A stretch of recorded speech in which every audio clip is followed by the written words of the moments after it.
I'm Joe Graydon. I'm Terry Graydon. The People's Pharmacy podcast is brought to you in part by Squatty Potty, the original toilet step stool that creates healthy toilet posture.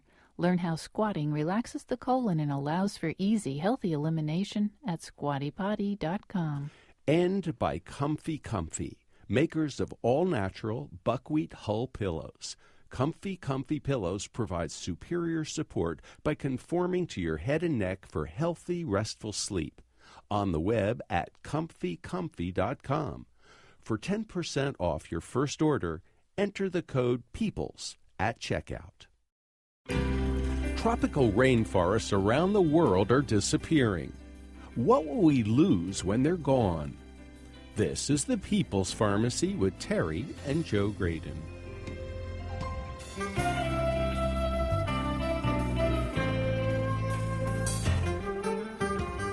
Indigenous people have a wealth of knowledge about how to use rainforest plants for healing, but that important resource is disappearing as younger people in these areas grow up more interested in jobs and computers than wandering around in the rainforest collecting plants. Older people often find themselves unable to pass their encyclopedic knowledge on before they die. Today, we hear from an American woman who has spent years learning from Mayan healers how they use the native plants of Belize. Coming up on the People's Pharmacy, Rosita Arvigo shares her remarkable story. First, the news. In the People's Pharmacy health headlines, blocking male hormones can help fight prostate cancer, but may put men at higher risk for Alzheimer's disease. 500,000 men with prostate cancer are treated every year with drugs that block testosterone and similar hormones. Some men complain that this approach, called androgen deprivation therapy, or ADT, saps their concentration, undermines their memory, and makes it more difficult to multitask. Now, a new study confirms an association between testosterone suppression and the subsequent risk of Alzheimer's disease. The scientists reviewed the records of 16,888 men who had prostate cancer. Almost 2,400 of them had been treated with ADT. After 3 years of follow-up, only 125 of these men had been diagnosed with Alzheimer's disease, so the absolute risk in this short time is very low. Even so, it's alarming that those who had hormone suppression therapy were 88% more likely to have an Alzheimer's diagnosis, and those treated for at least a year had double the risk. ADT may be prescribed for 2 years or longer. Men who are currently undergoing ADT treatment should not stop it without an in-depth discussion with the doctor. The evidence for benefit in prostate cancer is quite good, and the risk of Alzheimer's disease is relatively low. There's no evidence of cause and effect. Nonetheless, this association is disquieting and deserves further research. Some doctors have been trying to get their colleagues to cut back on the number of unnecessary tests that are ordered. The American Board of Internal Medicine has targeted such tests for its Choosing Wisely campaign. The hope for this initiative is that physicians will be more selective when ordering diagnostic procedures. But getting doctors in training to reduce the number of questionable tests they request is proving to be a challenge. A study reported in JAMA Internal Medicine used undercover instructors posing as patients who requested unnecessary tests during their visits with 60 residents. The male actor asked for an MRI for his lower back pain, while the middle-aged female wanted a bone mineral density test. Half of the residents were randomly assigned to get feedback on the value of the test and the quality of the care they were providing. The other half just got educational materials later. Even though the residents received feedback about the inappropriate tests, this did not change their behavior. They ordered low-value tests in more than 1/4 of the study visits, and the rate did not change during the study. Lots of people dread going to the dentist because they're afraid of the drill. Now research shows that many cases of tooth decay can be treated without fillings. The research was conducted in Australia and included more than 1,000 patients over the course of 7 years. Half the patients got the usual drill and fill treatment, while the other half were treated with a preventive approach called the caries management system. In this approach, dentists who detected decay but no hole in the tooth applied a high-concentration fluoride solution to the area. Instruction on effective toothbrushing techniques advice to avoid between-meal snacks and beverages, and monitoring. The patients getting this preventive care needed 30 to 50% fewer fillings during the study on average. The authors conclude that a lot of tooth decay could be prevented and even reversed with non-invasive dental hygiene techniques. The use of marijuana for medical purposes remains controversial and contentious, especially when it comes to epilepsy in children. Parents of youngsters suffering from uncontrollable seizures have been flocking to Colorado to access an extract of marijuana dubbed Charlotte's Web. Many physicians have been reluctant to endorse this approach until there is solid scientific evidence of success. Results from a new study involving 261 patients were recently revealed at a meeting of the American Epilepsy Society.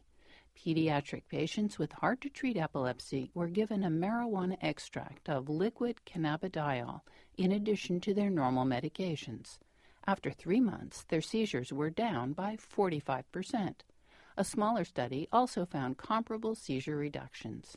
Not all children benefited, and some experienced side effects, including liver enzyme elevation or digestive tract upset. Larger, better controlled trials will be necessary before cannabidiol becomes acceptable to the scientific community. And that's the health news from the People's Pharmacy this week.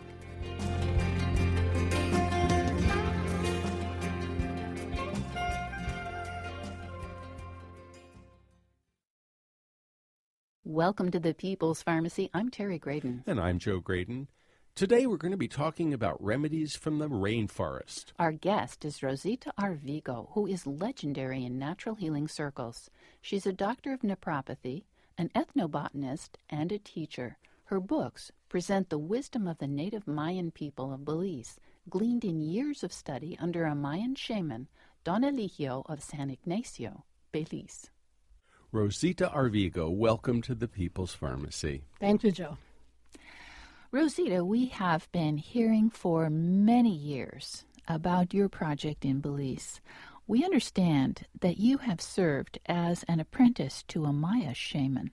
I wonder if you can tell us how that came about. Sure. My mentor was Don Eligio Panti, a Mopan Maya originally from Petén in Guatemala. He came to see me because he heard there was an American herbalist in town in San Ignacio in western Belize, and he came looking for linden flower tea, which is an excellent relaxant tea for the elderly who don't sleep well at nighttime. And that was our first introduction, and I happened to have it. You had some linden flower tea, and I guess linden trees don't grow in the tropics. No, they don't. They're specific to the north. It's actually an American native, the linden flower.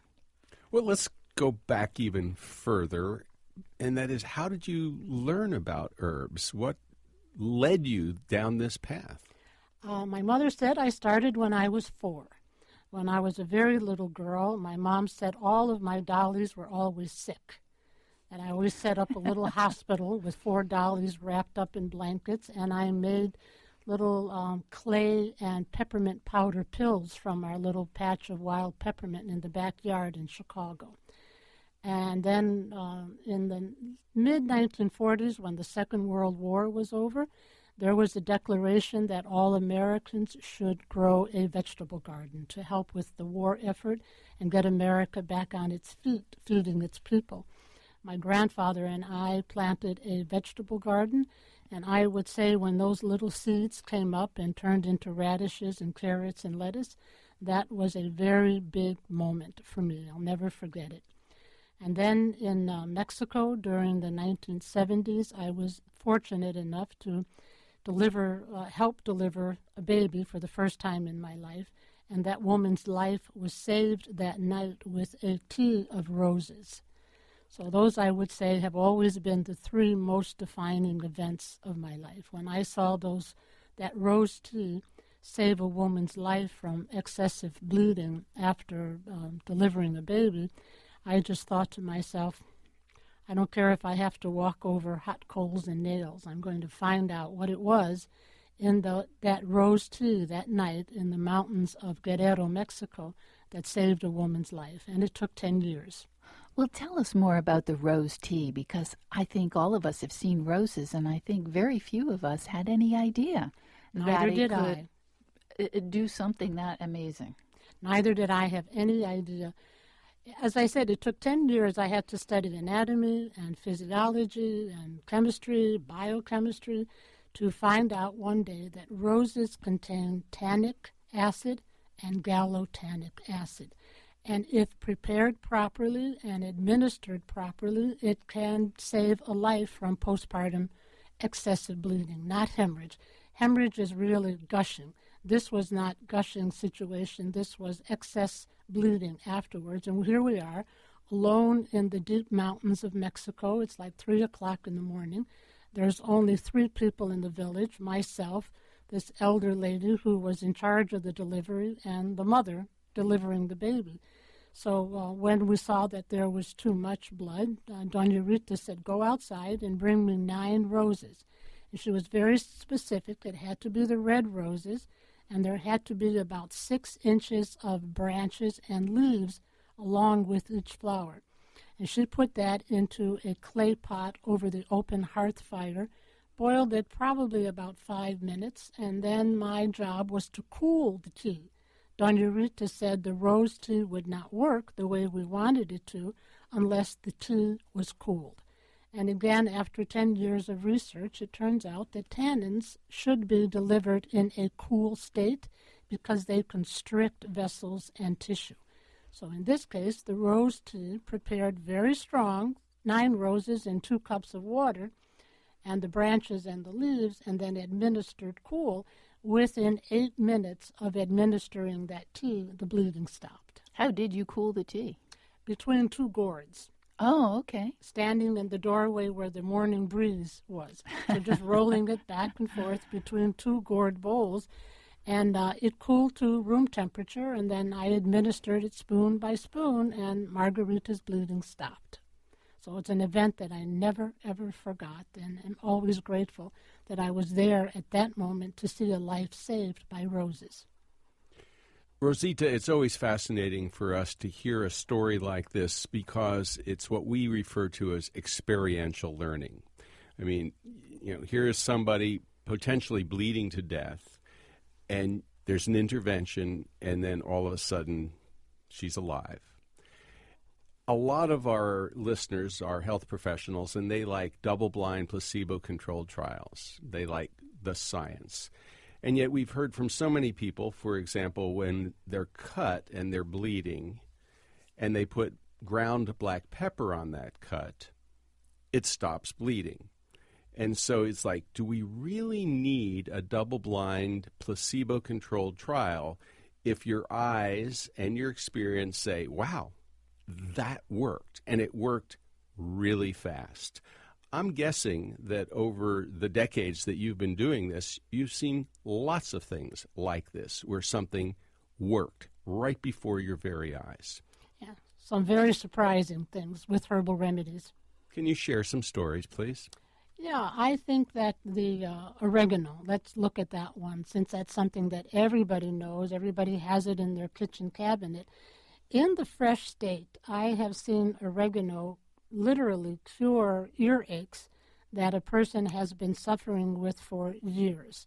I did it myself several times based on what Don Elicio taught me to do with slightly heating the oregano, and it could also be basil or oregano, slightly heating the leaf and just getting 3 drops of juice out of the leaf and put that into the ear.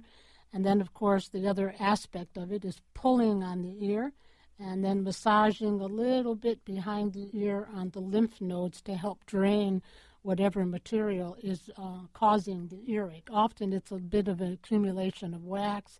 Sometimes there's a slight infection going on in there. But that also was extremely beneficial, dramatic. It always works, never fails.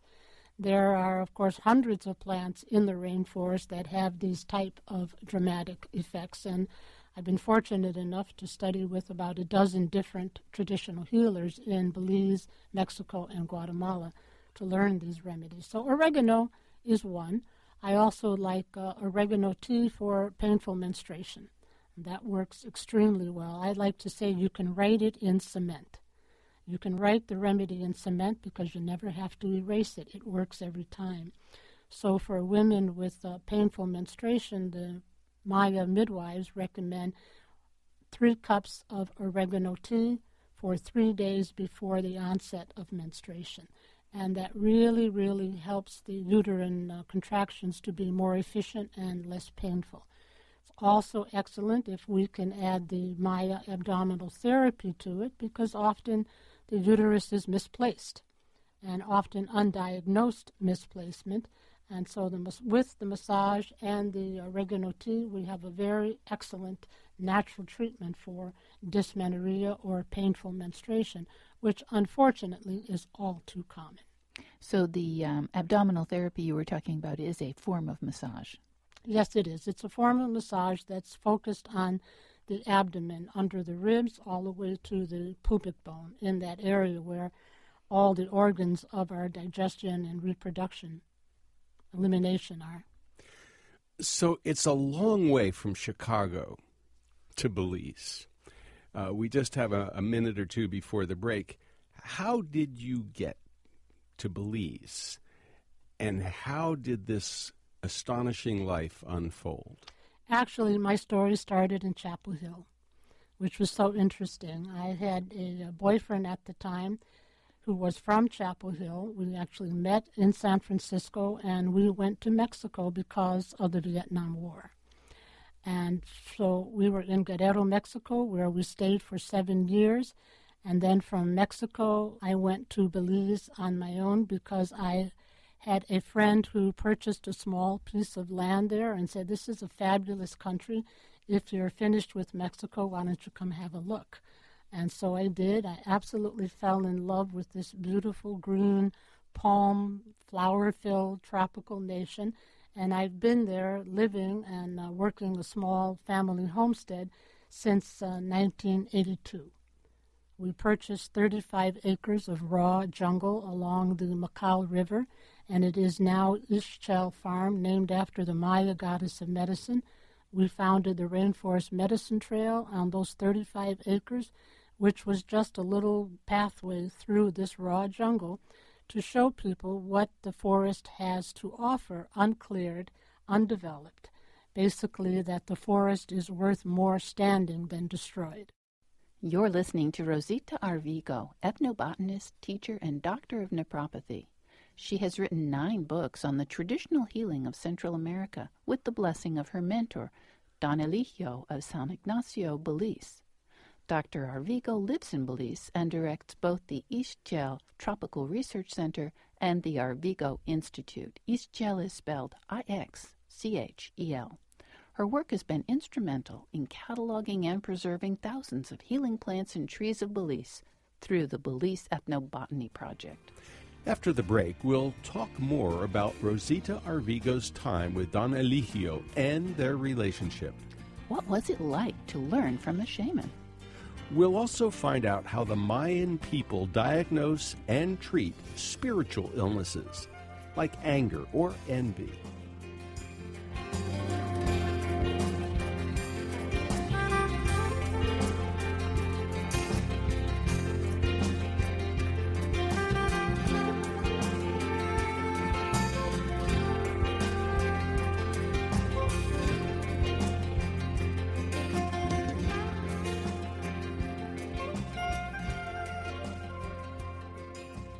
You're listening to The People's Pharmacy with Joe and Terry Graydon.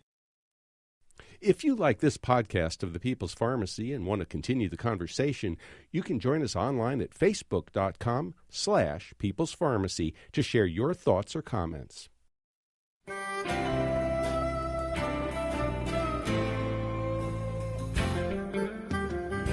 Welcome back to The People's Pharmacy. I'm Joe Graydon. And I'm Terry Graydon. The People's Pharmacy is made possible in part by Squatty Potty, the original toilet footstool that creates healthy toilet posture.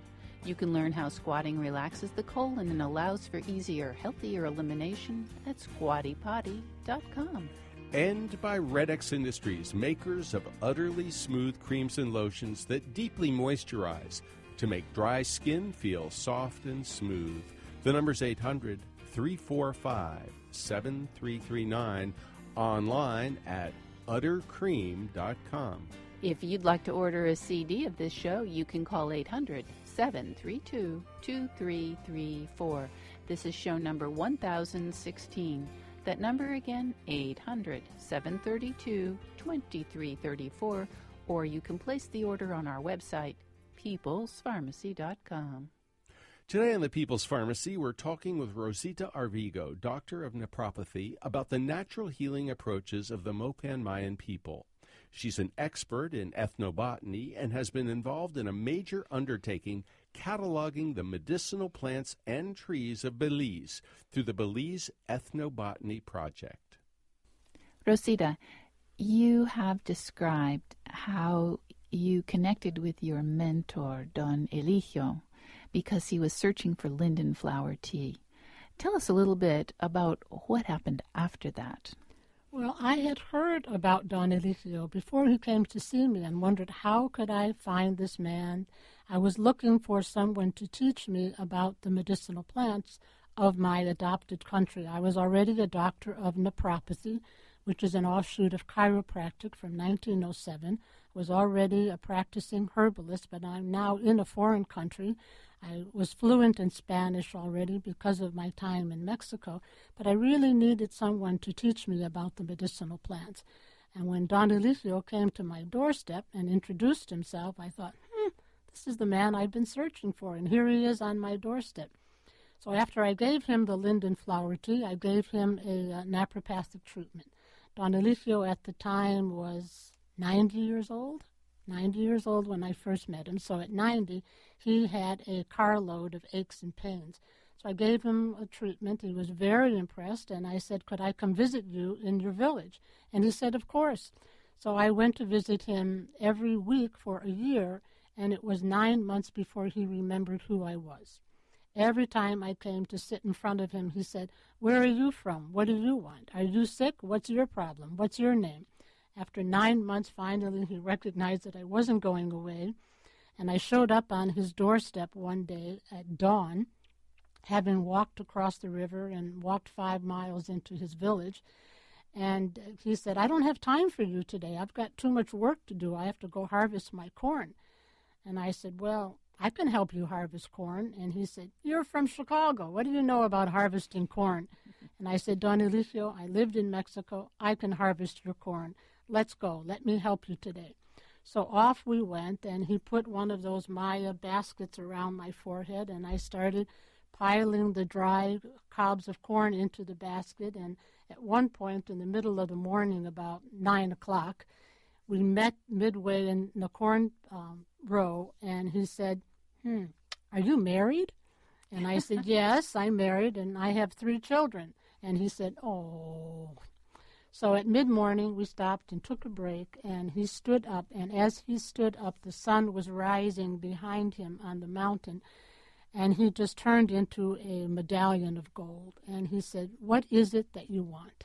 And I said, Don Eligio, if you take me as your apprentice, I promise to be a good student, I promise to work hard, and I would just be so grateful if you would just teach me about plants.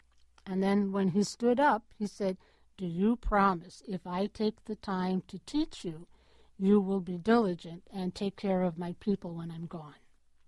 So I did, and that was the first day of a 13-year apprenticeship. Don Eligio. Whoa, wait just a minute. He lived to 103? Years? Yes, sir. Don Eligio lived to be 103, and he was absolutely fine of body and mind until 101.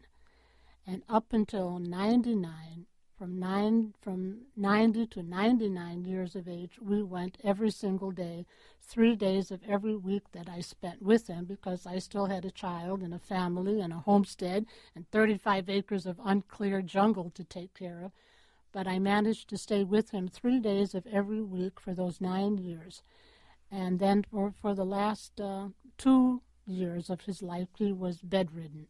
But up until then, perfectly fine, brilliant, never learned to read or write, but absolutely charming, lovely, and funny. So he had this wealth of information. I mean, Just imagine a shaman 90 years old now beginning to reveal what for most people would be the secrets of Mayan healing. That must have been an extraordinary experience. Way beyond extraordinary. I really thought I was there for medicinal plants. I knew Don Eligio was famous for his cures and his treatments and his massage therapy that it eventually taught me, but I really did not know that Don Eligio was the Maya shaman. That was news to me. It didn't occur to me until months after I started working with him that he was the spiritual as well as the physical healer of his people. Well, explain to our listeners, please, what you mean by shaman. Well, shaman is not a word that exists in the Maya language. The Maya word would be hemen, H''M-E-N, and it means he or she who knows, the knower, which is common in many languages. So shaman, as I understand, is a word from an Eskimo language. But shaman refers to a person who is primarily a healer, and they work in both physical and spiritual realms.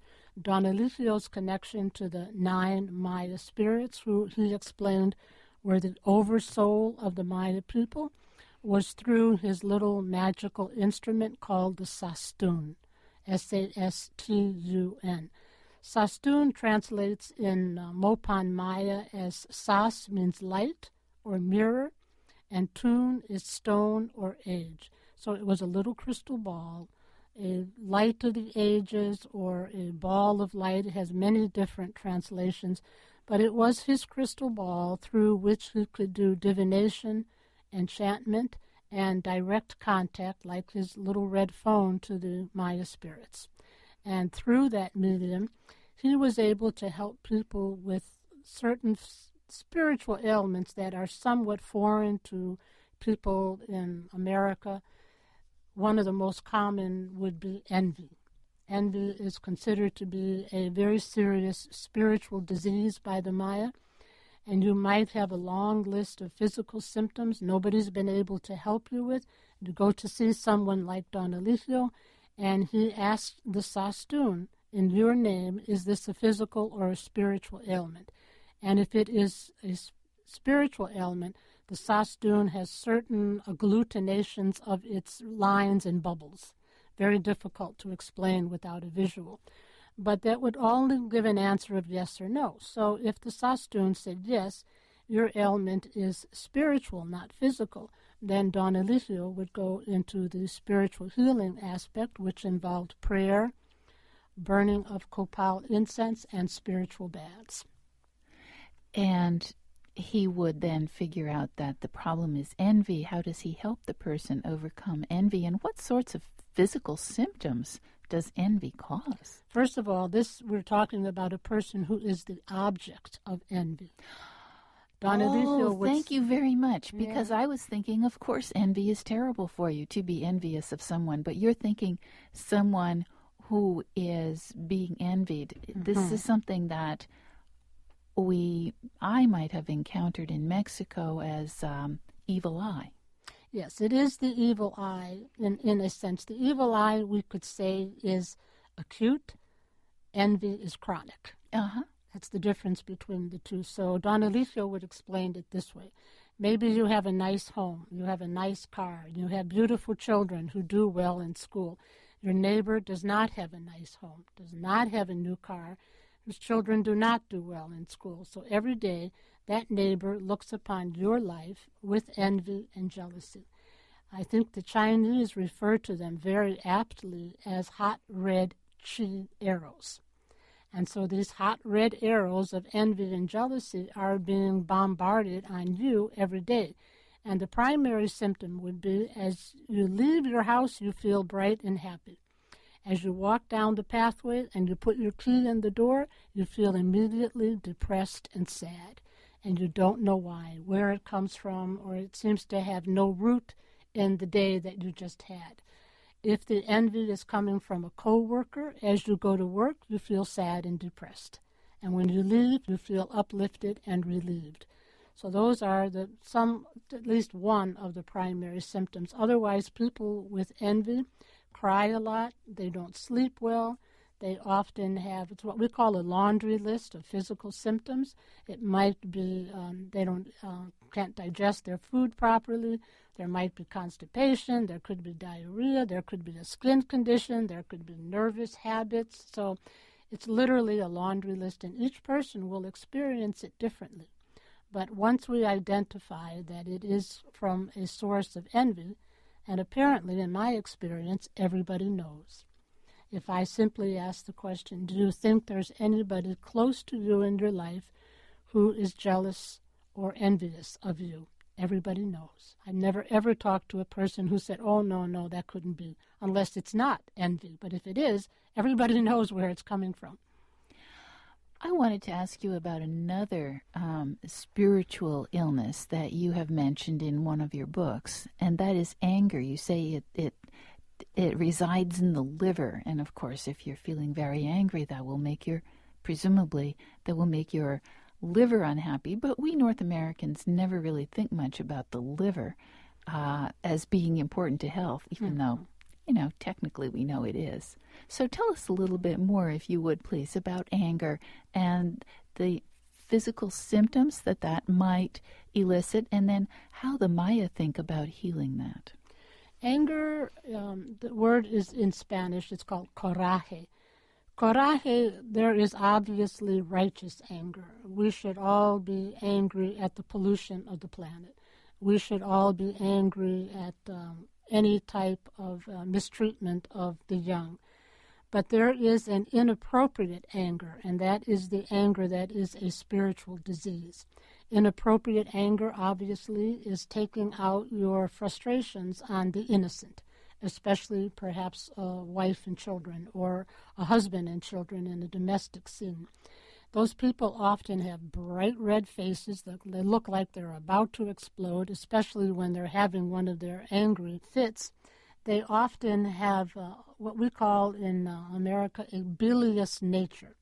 A bilious nature is someone with a red face, very ready and easily angered, and expresses that anger in inappropriate, violent manners. We all know domestic abuse is obviously one of the perfect examples of inappropriate coraje. And again, the Maya spiritual healing has an approach that covers all of the different aspects of spiritual ailments. It's through prayer. Don Eligio's system was to say 9 prayers, 3 into the pulse on the right, 3 into the left pulse, and 3 over the forehead. He taught me a series of about 18 different prayers, each one specific for a different ailment, both physical or spiritual. So coraje has its own prayer. Envy or invidia has its own prayer. And then to burn copal incense, and then to have a Maya spiritual bath, which is collected with 9 different plants, with prayer, and also mentioning the person's name and the ailment while the bath is being prepared. So it's prayer, bath, and incense is the treatment. A lot of our listeners are going, this doesn't fit with anything I ever learned in school, and especially the health professionals are going, no, I never learned about anger, and I never learned about liver, and I never learned about prayer, despite the fact that there's great science that shows anger kills. Not only does it have a negative effect on the person to whom it may be directed, but it has a direct effect on the person, him or herself. So I guess the question is, have you seen this in action? Back to stories, because our listeners and health professionals learn from stories. So have you ever treated someone for anger or envy and seen the outcome? Yes, I have many times.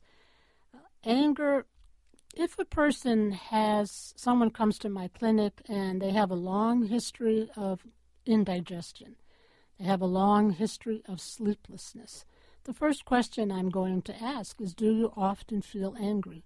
The liver is the seat of the digestive enzymes. I believe it produces 17 different digestive enzymes.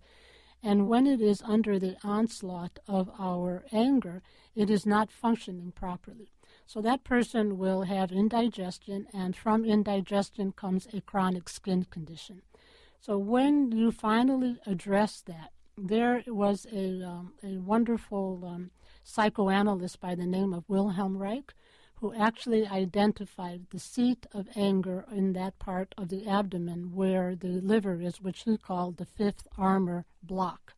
So when we find people who have these long-standing emotional conditions, they are definitely armor, or, if you will, energy blocks. And the energy that moves through the body from the universe is not able to flow properly into those organs. Therefore, the person's organic functions are greatly diminished. And there's where the abdominal therapy comes in. I could not take care of a client with chronic indigestion, chronic skin problems, sleepless patterns, and anger patterns without doing the abdominal therapy, because it loosens the armor block.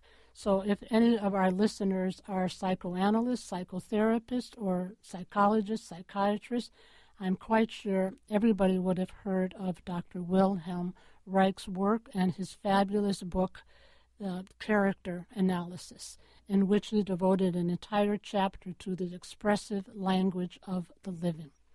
So what's been fascinating for me is to put these things together, what I learned in naturopathy, what I learned from Dr. Reich, and what I learned from Don Alicio. And because they are universal patterns of true healing, they all meet. They all meet somewhere on the weaving loom of life. We recognize similar patterns from Dr. Reich, Don Alicio, from naturopathy, from herbal remedies, and as you said, it is common knowledge that the seat of anger is truly the liver. You're listening to Rosita Arvigo, ethnobotanist, teacher, and doctor of naturopathy. She's written 9 books on the traditional healing of Central America with the blessing of her mentor, Don Eligio of San Ignacio, Belize. Dr. Arvigo lives in Belize and directs both the Ixchel Tropical Research Center and the Arvigo Institute. Her work has been instrumental in cataloging and preserving thousands of healing plants and trees of Belize through the Belize Ethnobotany Project. And Joe, in Mexico, we certainly encountered people who were quite convinced that spiritual illnesses such as anger can cause physical symptoms, but I think it's quite a foreign concept to most people here. Although there is research to suggest that anger does indeed kill and affects our whole bodies. After we come back from the break, we'll find out about Rosita Arvigo's work with the New York Botanical Garden identifying useful jungle plants. And we'll talk about her collections of remedies. Which ones stand out as her favorites? We'll also learn about Terra Nova and the Ixchel Tropical Research Foundation, which is dedicated to helping children in Belize learn about traditional healing practices.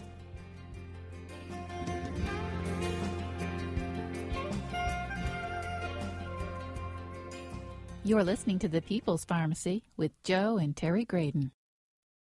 Thanks for listening to this podcast of The People's Pharmacy. If you like it, why not rate or review it in the iTunes store? We'd appreciate it.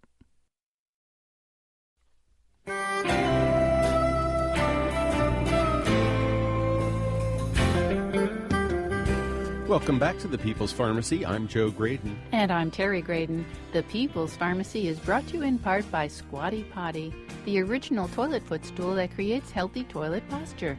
You can learn how squatting relaxes the colon and allows for easy, healthy elimination at squattypotty.com. And by Redix Industries, makers of utterly smooth foot cream with shea butter, helping dry, cracked feet feel soft and smooth. The number is 800-345-7339. The website is uttercream.com. And if you would like to purchase a CD of today's show or any other People's Pharmacy broadcast, you can call 800-732-2334. Today's show is number 1016. That number again, 800-732-2334. Or you can place your order online at peoplespharmacy.com. Today we're talking with healer Rosita Arvigo about her decades of experience in Belize. She's a doctor of naturopathy, a teacher, an ethnobotanist and the author of 9 books on the traditional healing of Central America, written with the blessing of her mentor, Don Eligio. Rosita, we understand that you have collaborated with Dr. Michael Ballack of the New York Botanical Garden in identifying some of the amazing plants in your backyard. Can you tell us a little bit more about this collaboration? What are its goals? How is it proceeding? And what are the practical implications? Sure. When I realized that Don Eligio Ponte was perhaps the last living representative of ancient Maya medicine, I felt very concerned that I had no idea what to do with this gem that had fallen into my hands. And I was writing to different scientists around the world. Actually, by the time I connected with Dr. Ballack, I had all written 25 letters. Each one said the same thing from different scientists. What a fascinating project. Good luck. Keep up the hard work. But we have no time or no funding to proceed. When I wrote Dr. Ballack, he had just received a grant from the United States Congress to work with the National Cancer Institute to collect plants in Central America for cancer and AIDS research in Washington. So it was perfect timing for him, good timing for me. After 2 weeks of having sent the snail mail, there was no email in the jungle at that time, after having sent that letter, 2 weeks later, he was on my doorstep. And we went to visit Don Eligio, and he recognized that, yes, this is a truly authentic Maya shaman, and that his work deserves to be archived, chronicled, and recorded. So he went back home, got another grant through the National Cancer Institute to work specifically in Belize for 9 years. And during that time, the first person he would talk to was Don Eligio. When I explained to Don Eligio about his research and the job that we would have together, if he was willing, for 9 years, he said, I guess those scientists aren't so dumb after all, and agreed to work with Dr. Ballack, and we were able to collect and record the names, the histories, the uses, stories, myths, contraindications of more than 500 plants in Don Eligio's memory banks. Rosita, that sounds like amazing work. I assume each of these plants has a specific name in Mopan Maya, as well as probably a Spanish common name, which may or may not be specific to the plant, and then a Latin name that hopefully is specific to that particular plant. So we have this translation across systems, and then connected with that plant are all of the things that Don Eligio told Dr. Ballack and you about how the plant is used and how it needs to be treated. Wow, what a treasure. Is this information now available? Yes, we just this year completed a book called Messages from the Gods, a guide to the useful plants of Belize, which is our definitive report on the 9 years of the Belize Ethnobotany Project. There is a very moving section, individual interviews with a dozen different traditional healers, another section in their own words, where we just turned the microphone on them and let them talk and recorded it. Don Eligio is in that section. Miss Hortense Robinson, the most famous herbal midwife of Belize, is in that section. And in the book there are more than 3,000 plants with their common names, Latin names, Spanish names, Mayan names, Creole names. Every time we come across a plant, like our famous jackass bitters in Belize, that has multiple names in different cultures, because Belize is a nation made up of 9 different cultures, we know we have a very powerful active plant, because every culture remembered its name, every culture has a name for it, and the reason it was remembered is because it works. Plants that don't work the way the healers claim they do, they are not remembered. Could you share some stories from your own personal experience of healing? An ailment that I had or that I took care of in another person? That you had. An ailment that I had. Well, interesting, yes. it's another Maya story, but I was a dancer, and I had a dancing injury on my knee that was already 3 years old by the time I met Don Eligio. So that meant that several hours walking in the jungle was already a chore for me, and I was really only in my early 40s at the time. So I shared this knee problem with Don Eligio, and he said, "Oh, I know exactly what that needs," and he gets out a stingray spine. Now, anybody who knows anything about the Maya people know that stingray spines were found in all of their burials. They were used for physical medicine in a type of acupuncture, Maya acupuncture with stingray spines rather than sterile needles. So first thing he did was poke around my knee a little bit, and he found what he thought was, the way he explained it, was like a ball of tight tissue. And he took the stingray and punctured that area of tight tissue 3 times. And then on top of that, he put what's called ventosa, which is similar to Chinese cupping.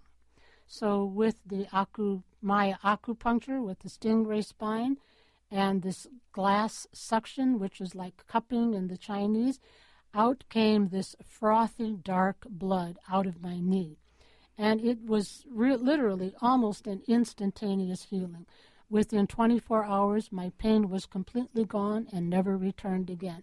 And as a doctor of naturopathy, when I looked what came out in that glass after the puncture, I thought it would take me 10 treatments, 10 hours, to accomplish what that was able to accomplish within a matter of moments. The treatment was not more than 5 or 10 minutes, and it was the cure. So that obviously, it was very impressive to me.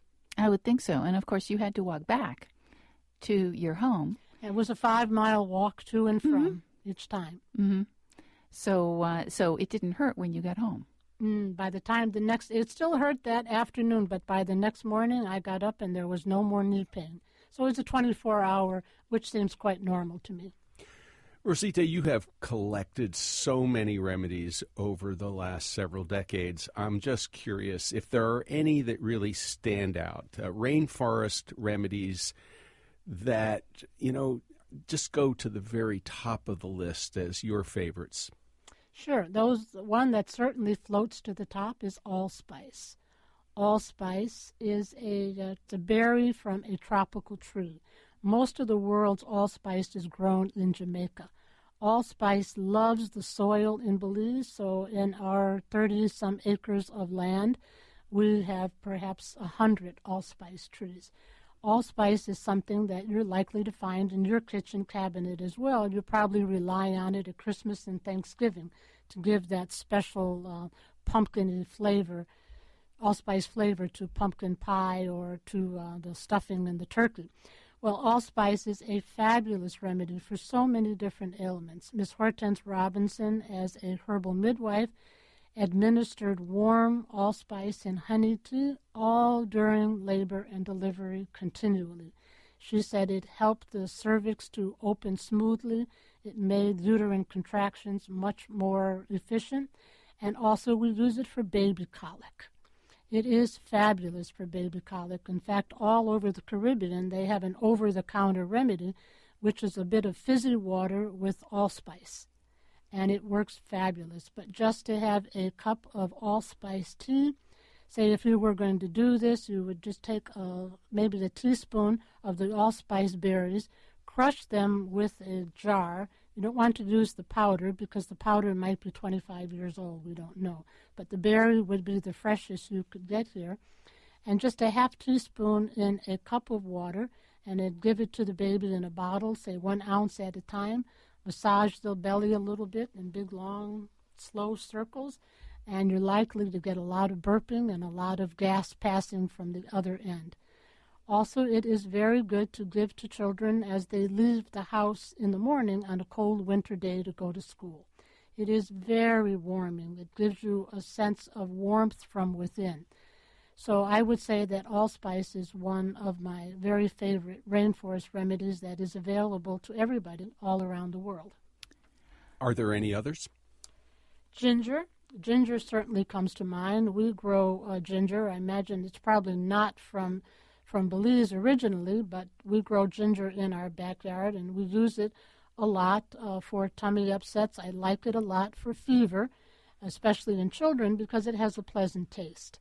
When you talk about herbal remedies for children, you cannot give them foul, bitter-tasting things. They just won't do it, especially not my daughter. So we try to find very pleasant-tasting teas for them. Again, I mentioned the oregano. The basil grows wild in Belize.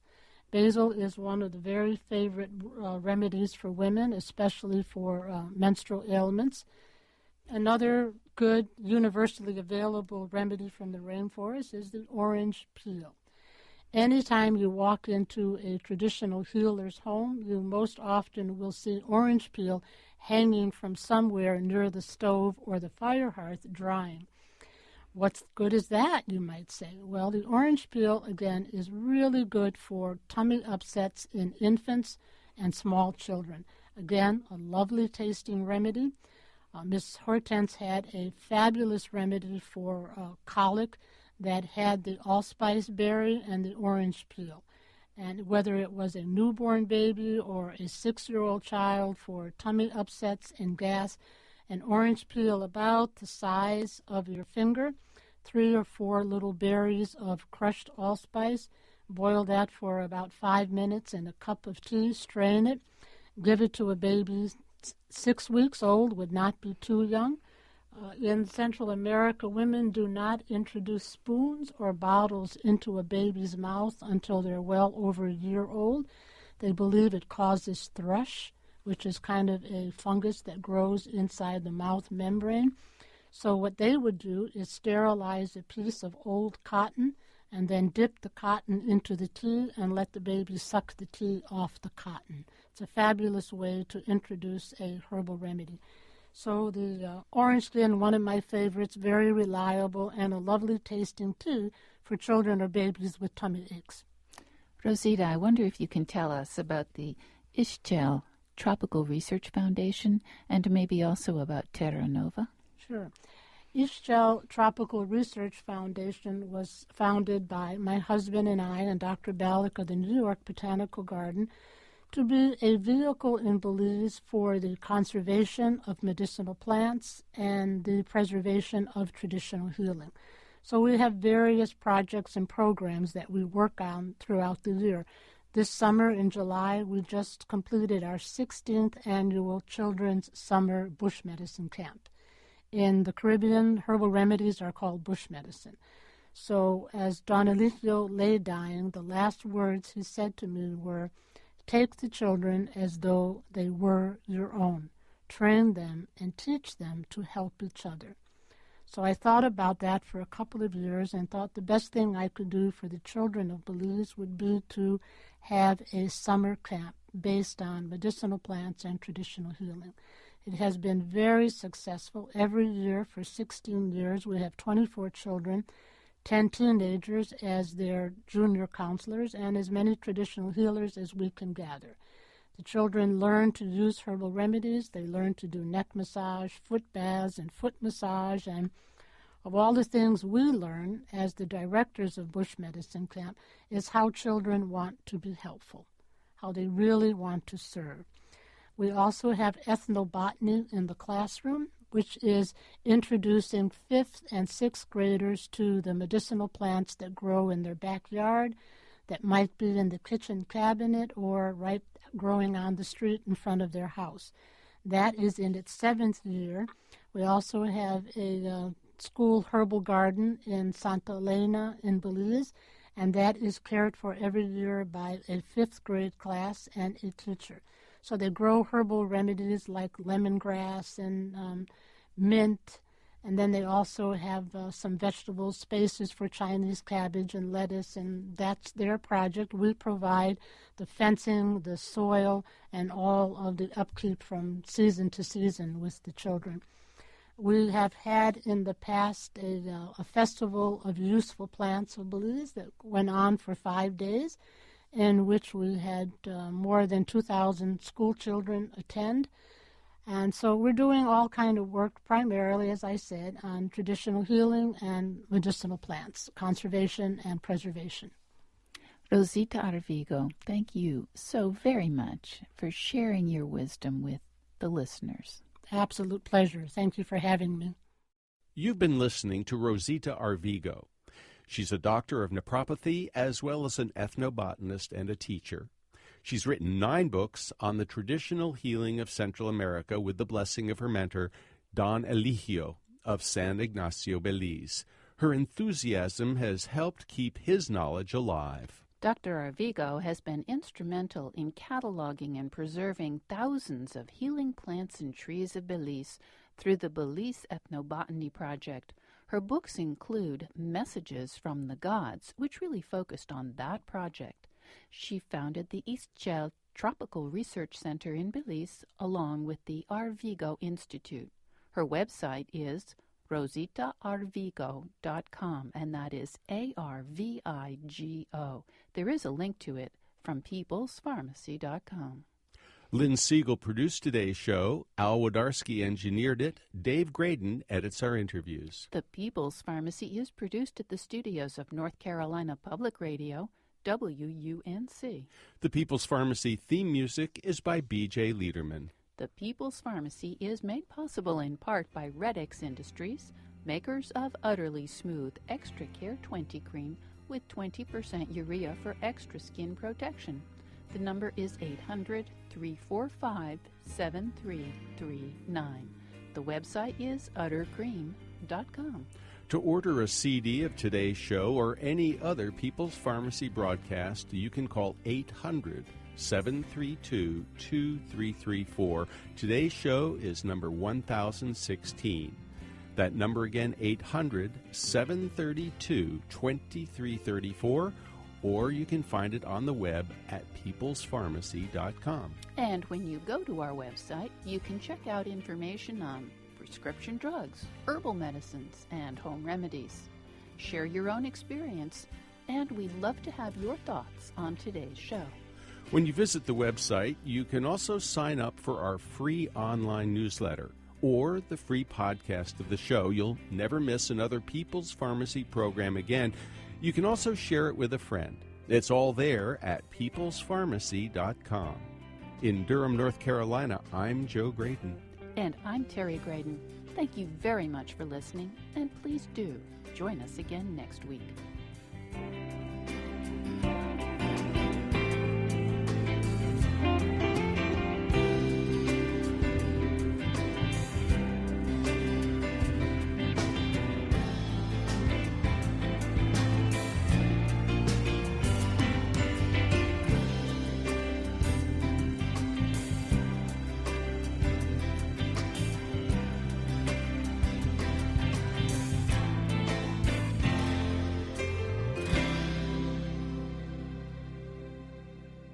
We hope you enjoyed this podcast. If so, please consider taking a minute to write a review on iTunes. And thanks for listening to the People's Pharmacy.